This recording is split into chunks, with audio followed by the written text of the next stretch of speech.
What is up, winning team? It's finally over. It's finally over. What am I talking about, you guys? I've got a lot to say because, listen, the children actually give me hope. You know, I don't like to throw that word around. The children be giving me hope. But before we get into that, and it's all actually sad at the end of the day, life really is like, you know how you have the masks, like the drama masks, the comedy tragedy? It's so true. And yesterday or wherever, I saw somewhere it said, comedy equals tragedy plus time. And I was like, hell yeah. Hell yeah. Anyway, what's over? My damn period, you guys. Oh my gosh. Oh my gosh. That was hell. That was hell. I felt like a demon. Every period I felt like a demon. I also just like to point out that the mosque is open and the church is closed. Anyway, but it's not over, is it? Because I'm a woman, and at the end of the day, it's just another part of the cycle. So it's just another shifting of hormones and another shiftings of my body that's going to lead to another shifting in the next week after that, and then another one the week after that, and then another one. It's horrible. Like, my life literally revolves around kids. Like, I can't get away from them. Like, I just want to break, realistically. It's so weird. It's bittersweet because they're, like, literally the most, like, they just give me hope for the future. I'm going to explain why in a second because of my experiences and my lessons. Like, January has just been amazing, actually. The kids are, I'm just so proud of them. But then it's just the tragedy of it all, of like, oh, I hear the song, you know, the song Funeral March. Dun, dun, dun, dun, dun, dun, dun, dun. That's what I hear when I watch them, as I watch them getting older. I'm just like, you just don't know the hell to come. It only gets worse from here. I'm not like the older generations who like love to remind us. I try to hold back the tragedy of it all as much as possible and try to keep everything as positive and hopeful and faithful as possible. You know what I mean? And set them up as best as I can, at least with whatever I have to give anyway. So what is it I wanted to say about the kiddlywinks? And it just made me think about the adults, you know, and how much I can't stand them. I also just had a conversation with ChatGPT. I'm going to record the whole conversation for you guys. Like, I'm going to read the whole conversation because it's so interesting, because I asked AI a whole bunch of questions, one of which was like, why do you think humans created AI? And the answer that the AI gave, I was like, yeah, now I know I'm talking to logic, because it's not what I think most people would think. So think about that now before you see the video, if you are going to actually watch those videos, because he hit, like, me and AI are on the same page. But anyway, so the kids, right? I've just been so touched, like, at this time of the year, because obviously the school year, my job's a bit different to other people's jobs, because my job is seasonal but in a different way, as in obviously we have the start of the year, we have things that they have to learn, they have exams at a certain time of the year. So, you know, there's ebbs and flows. There's parts where we're focusing more on learning new topics, there's parts where we're focusing on preparing for exams and all of that. So January is my favorite time, because by January we've gone through, like, the start of the year is always like a bit claggy is the word I use. And I always tell them, like, guys, this next couple of weeks is going to be a bit claggy. We're going to all just have to figure things out until we figure out where we're going. So, like, let's just ride it out. It's going to be a bit challenging, especially when I'm dealing with kids who have exams this year, which this year, for some reason, I'm doing both year 6 and year 11 only, which is weird. As in, kids who are going in to be doing their SATs, so the first time they'll do a serious exam, and then the 16-year-olds who will be going into doing their GCSEs, right? So, and obviously I'm teaching maths and science, the one everybody's going to start to panic about in these years. What I always have is the start of the year, and this is why I say the things I say about adults versus kids, and why I like working with them, right? Adults are very stuck in their ways and they don't listen, right? Whereas kids actually do listen, as long as they're listening to somebody that they respect. Hence why I feel like that's what God always intended with us. Like, look, I did all of this. I created this. I've proven to you I'm not going to call him the GOAT, but he is the GOAT, the greatest of all time, you know, and at everything. So you should respect what I'm telling you, right? And that's how kids are. They actually listen to people they respect, and they don't tend to listen to people they don't respect. And a lot of times you have to prove to them why you're respectful which I agree with. I think that it's gone are the days where, for my generation, we don't do the thing where you just respect elders just because I've struggled with that in my adult life, that a lot of things I haven't done is because I was trying to be demure, I was trying to be respectful to elders, and it was just like, but they're not even like contributing to the progression of anything here. So why am I going out of my way trying to be so respectful and courteous and take a back seat and keep my mouth shut when it's like listening to them isn't helping anything, right? But then the kids, on the other hand, and that's why they are the way they are, because I have to do it as well. Like at the start of the year, it takes a while for them to realize, right, that, oh, I'm the one they should actually listen to, because they do what adults do, you know, what we do with God. They don't listen. I tell them to do this, they don't do it. And then I just let them make the mistake over and over again. Then I'm like, look, so are we going to listen the first time now? Maybe we should have just done it right the first time, you know? And it's the classic case of, you know, and this is where we're at as humans now. I say to them, I'll be telling them how to do the work, and they think that's going to take forever. And I'm like, no, it's not. What you're thinking you want to do is going to take forever. It's like us pursuing knowledge. We were going to figure out anything valuable. God's like, that's going to take forever, and you don't have forever. You have a finite amount of time. And then we make the mistakes, as we do, and then we're like, oh no, we should have listened to God in the first place, which is exactly what happens with the kids. So the start of the year is that portion, you know, the first like 6 to 8 weeks. And then come just before like the last, we're coming up to the Christmas time, they're now realizing that, oh, I should listen to this person because they know what they're talking about and I'm getting results. And they start to build confidence in themselves, because at first they're like, oh, this is hard. Everybody's told me this is hard. And I'm like, throw that out of the picture. Right? Let's just be here and now. We don't know where this is going. We don't know the result. You don't know and I don't know. So how about we just give it our best and we don't try to overly think about the future, which again is a God type of thing, like with all of us. Is like, how about you just do what you can? Like, you know, the Bible says, do not be anxious for tomorrow, because today has enough things to worry about. Like, worry about today. Worry about what I'm telling you, and I'll worry about everything else, you know? And that's what I do with the kids, because they're in their head, they're thinking, well, we've spent 20 minutes on this topic and I've got to do 50 topics and we've got this amount of weeks. I'm like, don't worry about it, because I know better. I know better because I know that this topic, you won't understand the rest. And if you understand this, it's actually going to take you about 50% ahead, even though you think it's only going to take you 5% ahead, it's going to actually take you 50% ahead if you listen to what I'm telling you, because I'm the one who's here and you're the one who's there, right? And I say that to them as well, you know? And, but it's this time of year where all my hard work from the start of the year, because I try to always say to the kids, I say to the parents especially, because they're all like panicking now, they don't know what to do, their kids going into exams. I'm like, listen, we panic at the start of the year. Like in September when they start, this is when we panic. This is when we panic, we get it out of the way, because panic is going to stop you from doing well when it comes to May, June, when they have to do their exams. We panic now. Now is panic is now, okay? Because we get it out of our system, then we don't have to worry. And also, if we panic now, we have all the year, right, to address this, right? Which in my opinion, in order to set your kid up properly, realistically, it's best for me to have worked with them in these subjects since they were like in year 6, year 5, like honestly their whole education, to be honest, because it's all one, and I explain this to the kids, like with science and maths, it's all one long train of thought. So, but school teaches you like it's all these different topics. I'm like, that doesn't help anybody. You need to think of things as one long train of thought that's like building and growing, right? And expanding as you like go further down the train. Anyways, so I tell them we panic at the start of the year. They're December or January mocks, depending on where they are. I'm like, you treat those mock exams like they're your real exams, because if you do, that will basically mean whatever grade you get for those, you know that you still got another like 5-6 months to gain however much more extra, right? That's just logical thinking. But here's the funny thing. When I say this about we panic now at the start of the year, the parents don't listen. They don't listen, right? They don't listen. They're and this is how adults are. We listen and we nod as if we've heard and whatever, but then we just go and do what we think, right? And that's something that we grow in life. And I feel like a lot of that's to do with the fact that we've all learned, we've all just done all this respecting of elders blindly. We've all learned that people don't actually know what they're talking about. So now we don't really value advice anyway, because we're not used to good advice, because there's not a good advice around for a lot of things, right?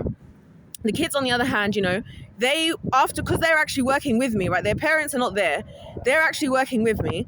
So they're the ones who are like, oh, she's the real deal. Like, she knows what she's talking about. When I ask her questions, she knows how to explain it. She knows how to do the work. I'm not just barking off a PowerPoint. I will show them. I will demonstrate.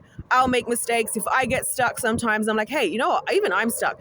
You know what we're going to do, guys? Let's leave this question. I'll come back to it tomorrow and we'll do this again. Because I do that as well. Because I'm like, I want them to normalize that we're not just like perfect beings as adults. We're not just knowledgeable about everything. We all went through this. This was hell for all of us. And so we're going to make it through. If I'm here and I'm choosing to do this, then that should be, anyway.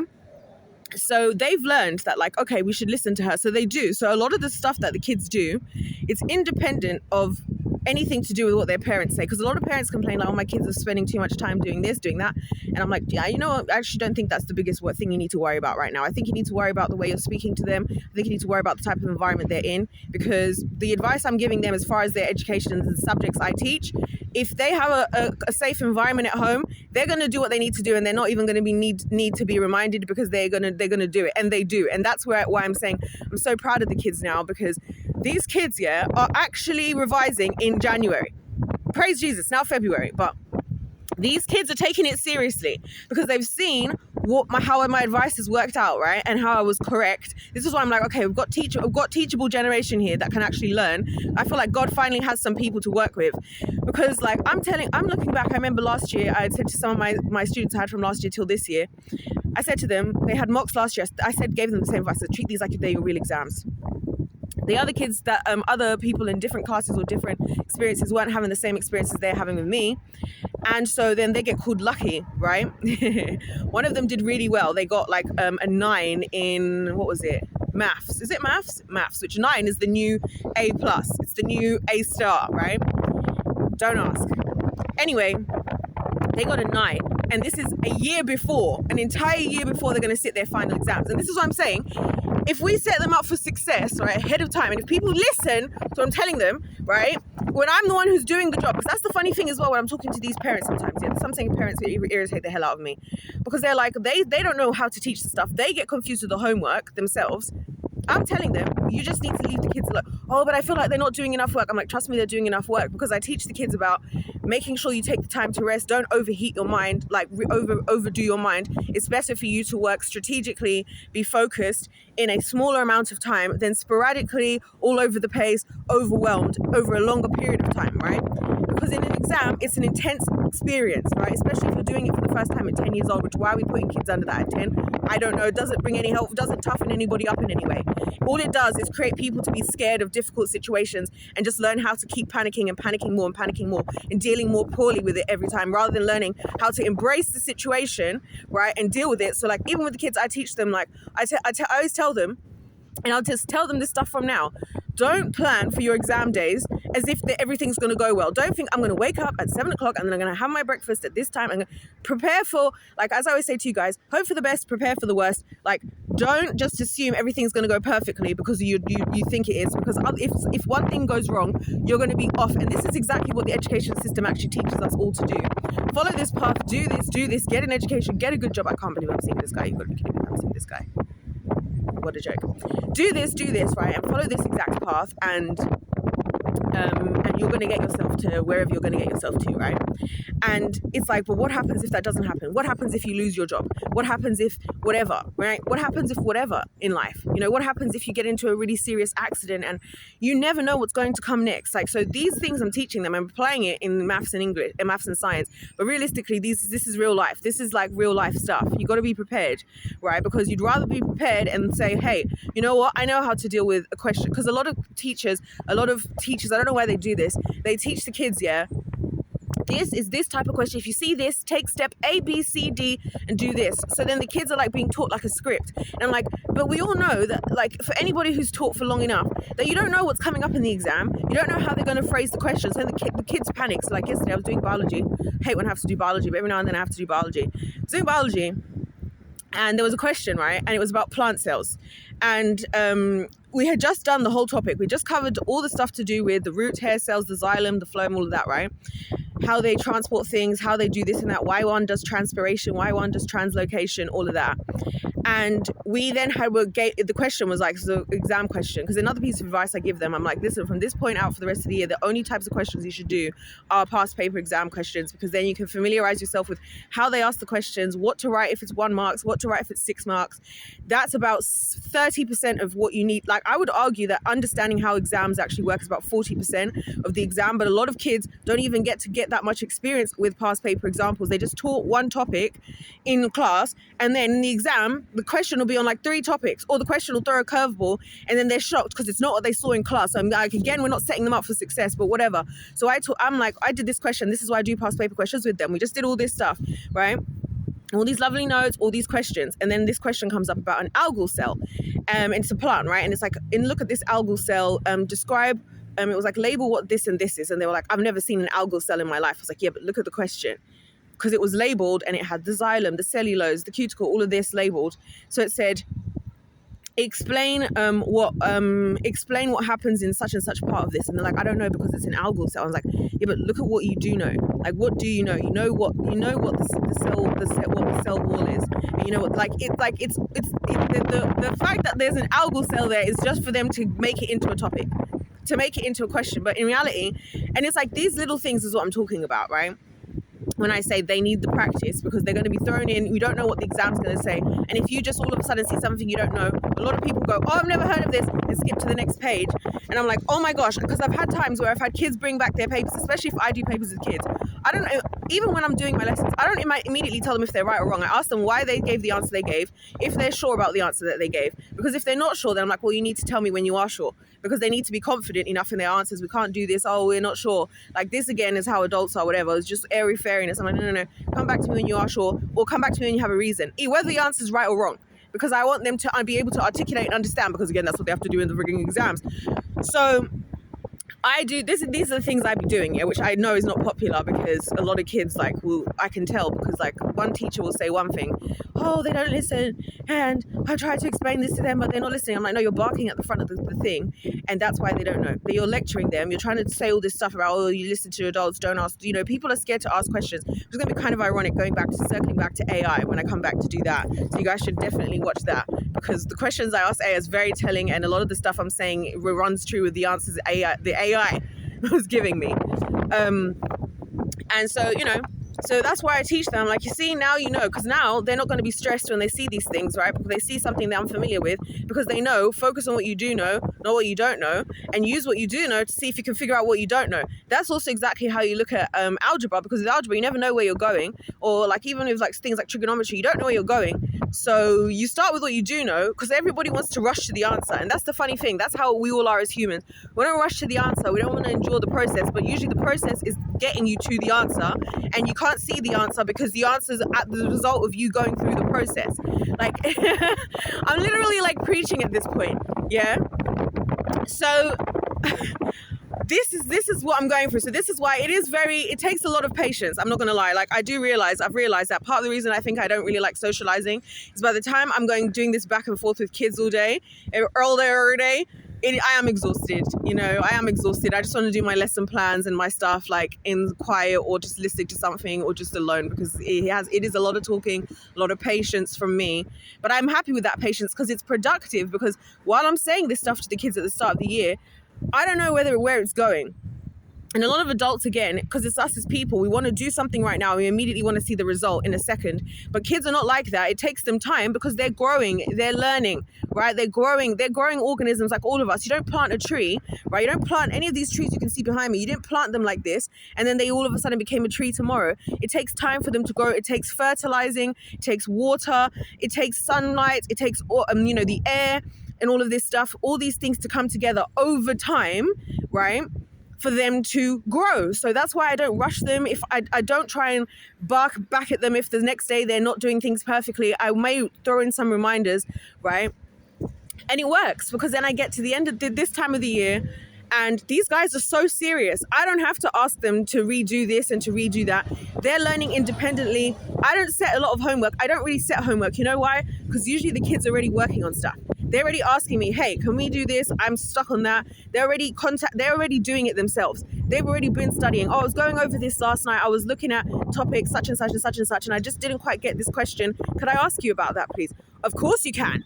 Now they become independent. They're also invested. And you know why they're invested? They're invested because they're talking to somebody who believes that they can, and they're talking to somebody who they respect, and somebody that's created a safe space for them to actually ask questions and be wrong or be right. This is how I feel like with God, right? This is how I feel like with God, because my way of being with kids is like, I try to reflect how God is with me, with other people, particularly with the kids, because I'm like, the reason I'm progressing with God in any way is because of how he is with me, because he gives me a safe space, because I don't have to be right all the time.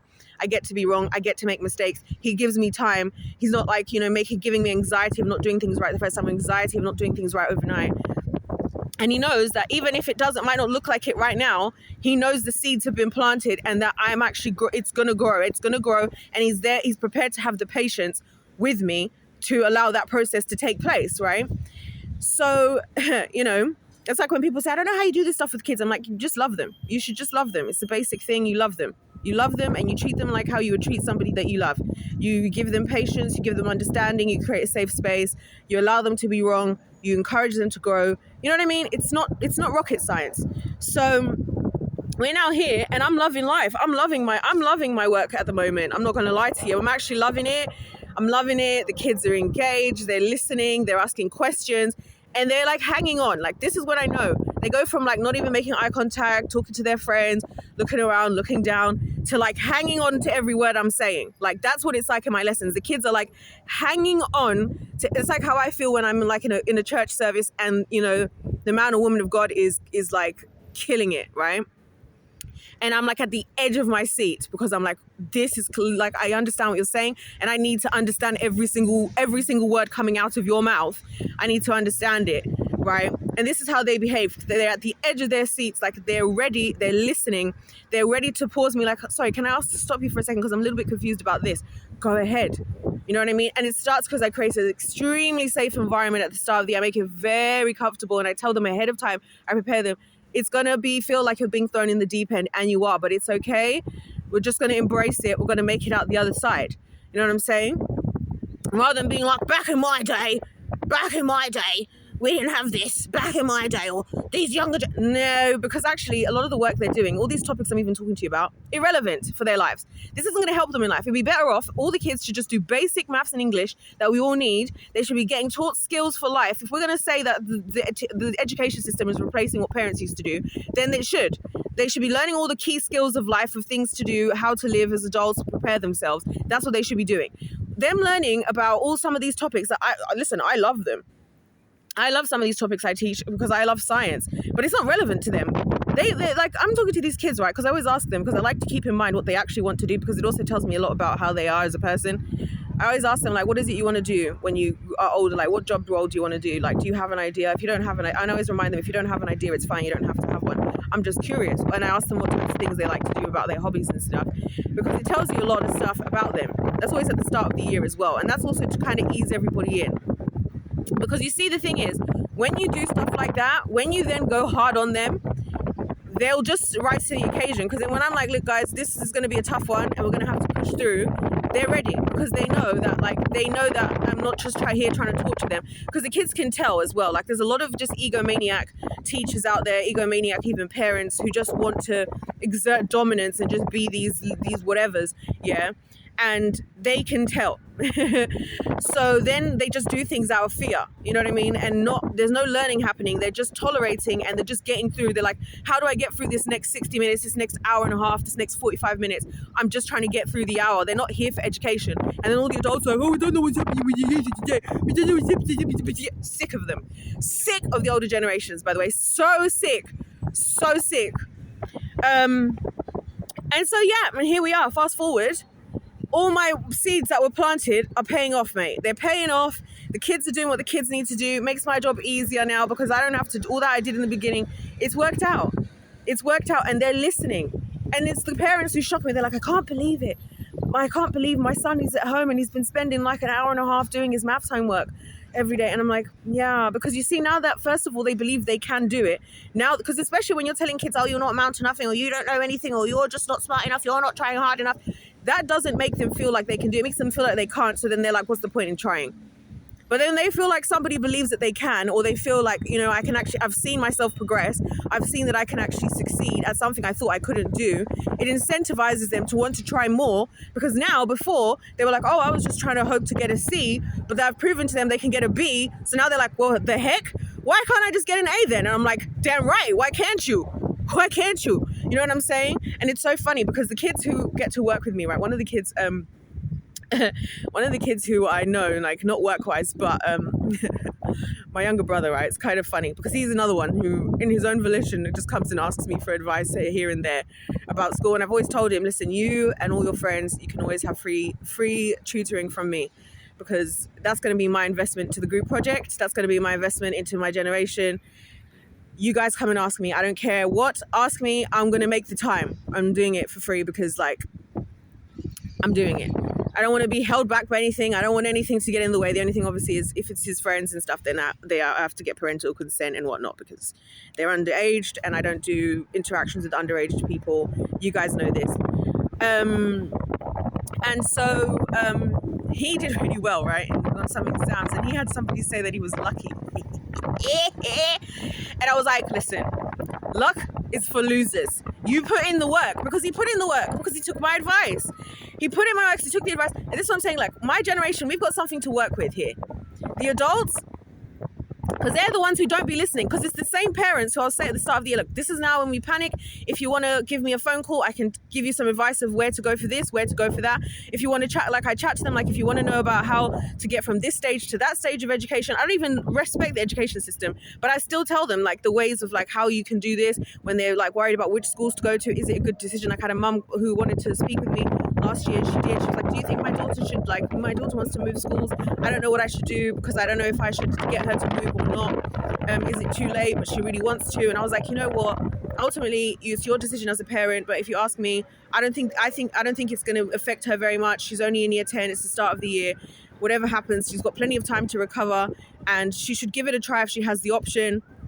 And lo and behold, the kid tried out the school, didn't work out, came back to her school after a week, done and dusted. You know what I mean? These are the interactions I like. And when I was speaking with her daughter afterwards, because I did ask her how it all went, obviously because she'd been away for doing the thing, and she was like, you know, she was like, I'm so glad that I did it, because I'm like, yeah, now you know that's never going to be something over your head. Like, you're never going to be wondering, like, what if? Now you know, you tried it out, it wasn't for you, and just know that's something you're always able to do throughout the rest of your education, because we live in 2026, so you can easily do that. You can get to university and decide in your first year to change universities or change subjects. Don't be scared, because if she didn't, that was going to be the lingering thought in the back of her head. In the same way, I didn't tell the mum she should do that. I just gave her my opinion that I think she should go for it if she feels like it's right. It's the same thing like in exams. If you don't ask me the question now, that question's going to linger. So I have to create a good environment where you feel like you can ask the questions. Otherwise, that exact thing that you didn't ask me because you were scared in class is going to be the first question in the exam paper, because that's how that goes, because that's the kingdom of darkness at work, right? So, you know, I love these interactions, right, where I have these types of things. And then you have the other ones, right, who will get to, like, it's going to become April, right? Come to April, and I remember one kid who I was talking about, because I was like, wow, you're doing a lot of, like, revision this time of the year, and they were like, yeah, one of my friends is saying that he's only going to start revising in April, and I was like, checks out, because April's obviously when you have the Easter holiday. It's next month and the month after the exams. You're not going to get the whole year's worth of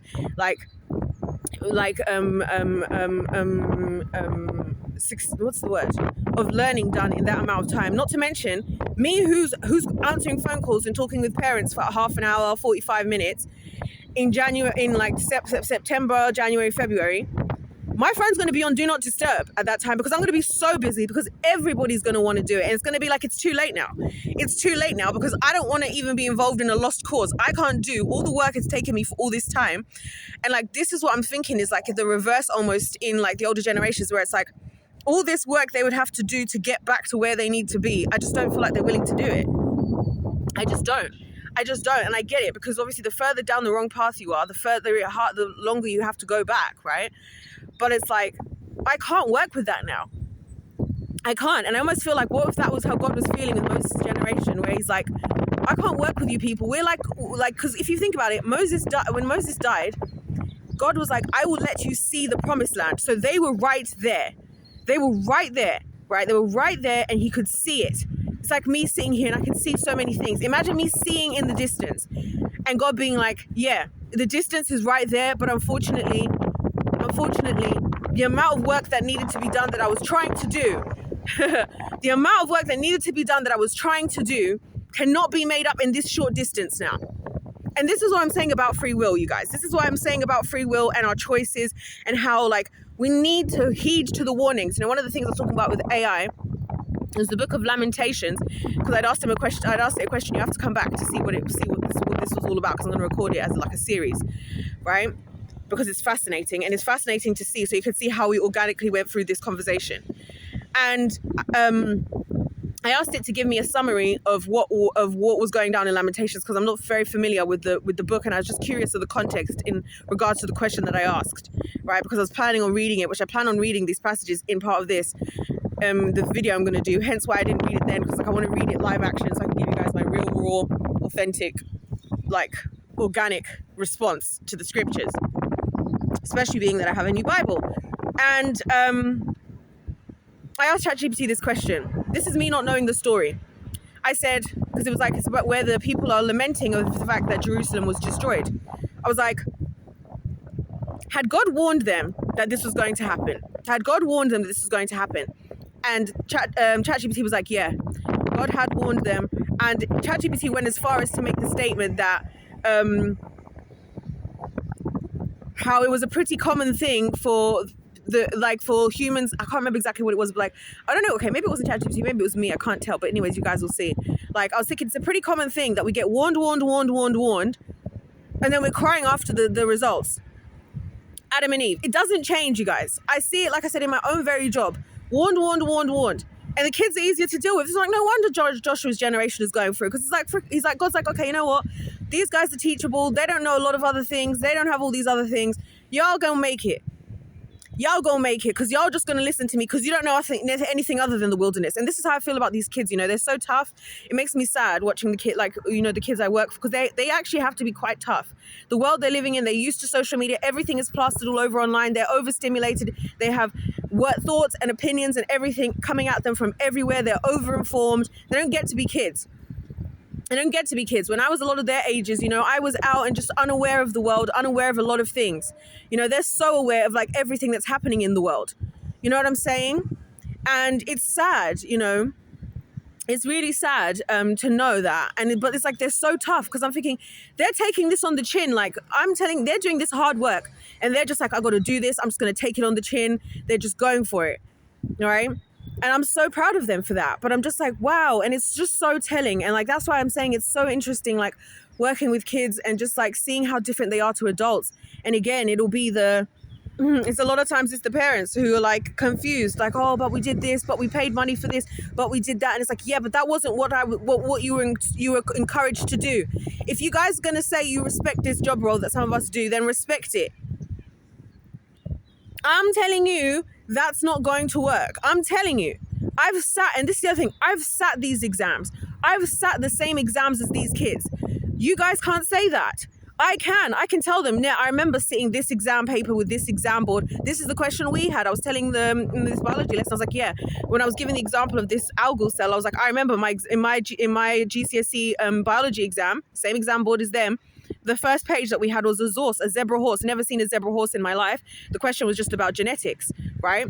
But and I remember because that day after school, we were all on Twitter. Like, that's what I'm saying. These older generations, they don't relate. They're tone deaf.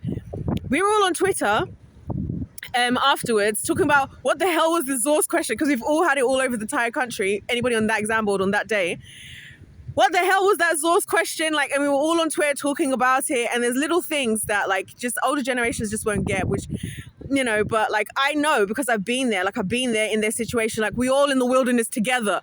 We all here. I was the guinea pig. The new system they're in, they told us, and ironically it was in biology class I was told this, you guys are the guinea pigs for the new system. My year when I went to school, my year when I did my GCSEs, we were the guinea pigs for the new system. It's not proven. It's not whatever. It's just we're going to just test this out on you guys. This is our lives on the lines, and we're just here as guinea pigs. And I've been talking about us as guinea pigs, you guys anyways, and how kids are the best guinea pigs always.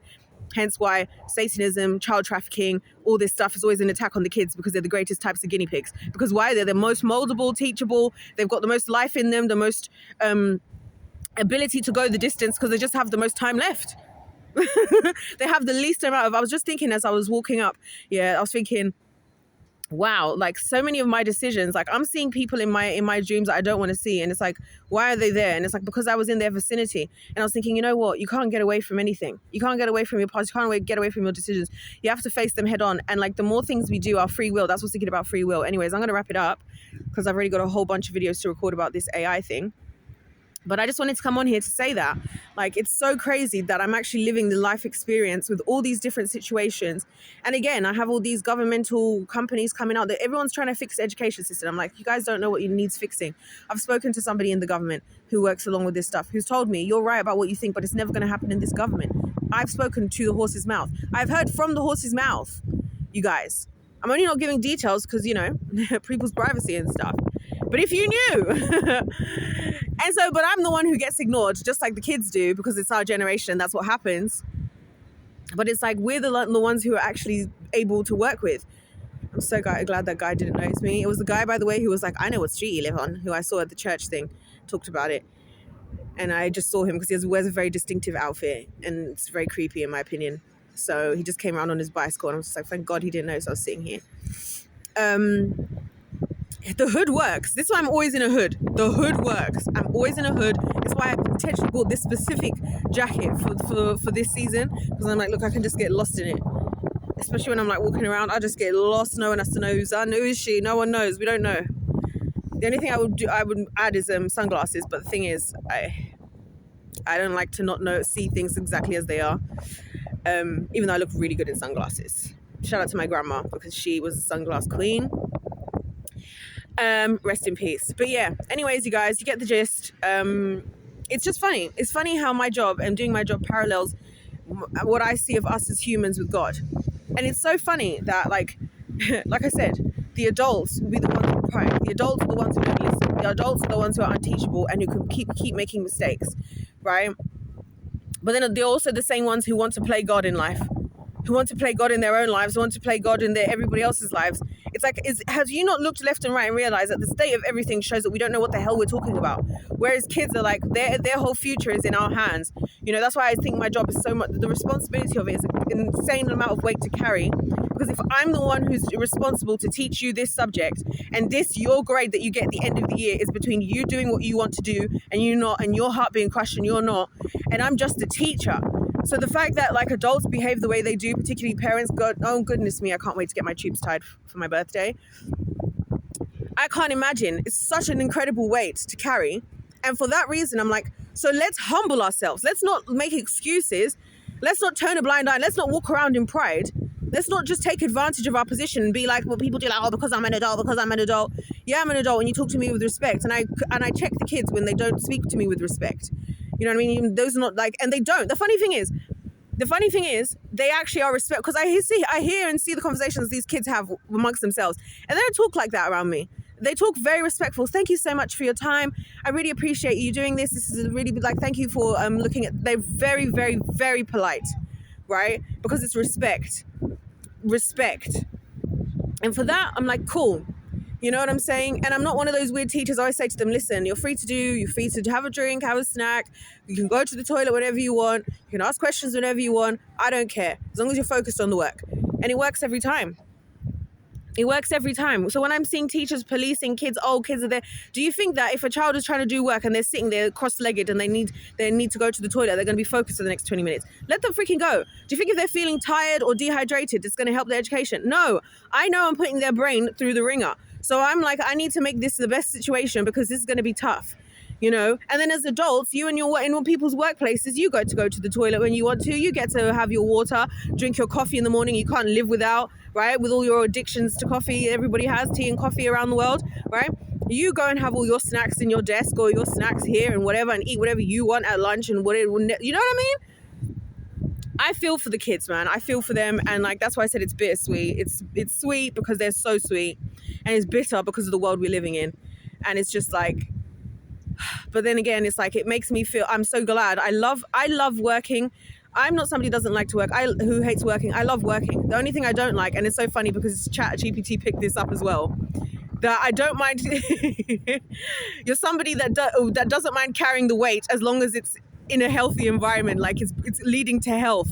And I was like, that is the greatest read of all time. Because I'd asked ChatGPT, based on our interactions, how would you describe me as a person, like in terms of relationships, like how I relate to you?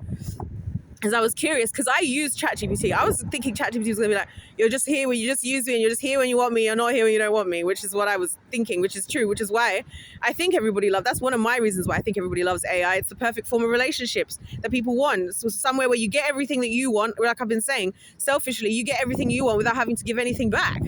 It's like the perfect relationship everybody's looking for, at least in the world. And again, the exact opposite of God. So, who gives everything and expects nothing in return other than just our belief in him, our literal faith. I can't believe it. Like, I can't believe this is the life I'm living. And I just can't believe, like, I've been spending, like, I went from, like, being so upset about everything to just being in total shock. Like, whoa, like, this is actually the reality I'm living in. And I just can't actually believe it. Anyways, I'm going to wrap that up because I need to go. I need to record because I got things to do. I got work as well. But yeah, if life's a game, let's play to win. God bless you all. God loves you. I love you. I hope you guys understood the point of this video. And I'll see you in my next one. Goodbye.